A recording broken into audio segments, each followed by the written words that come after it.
Yes po, Marami please. din pong mga hindi idinedeklara na mga incentives bukod pa sa mga ipinakita sa akin ng mga line items sa budget. Ito po ay nasa mga lump sum items katulad ng maintenance, operating and other expenses o MOOE ng House of Representatives.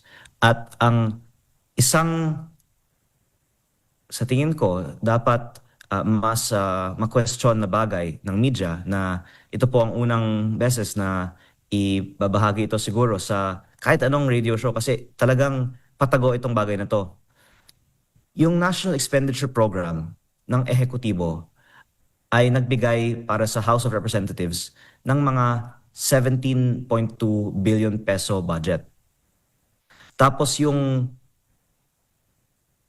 House of Representatives naman, sa General Appropriations Bill, ay itinaas ang sariling budget by 10.5 billion pesos, maging almost 28 billion pesos na walang debate o paliwanag para saan ang additional 10.5 billion pesos.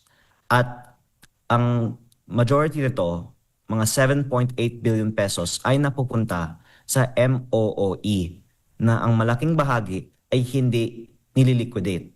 At kung maaari ko pong ibahagi, may iilan na pong mga consultant ng House of Representatives na nakausap ko na nagsabi sa akin na sila po ay binabayaran ng cash sa supot.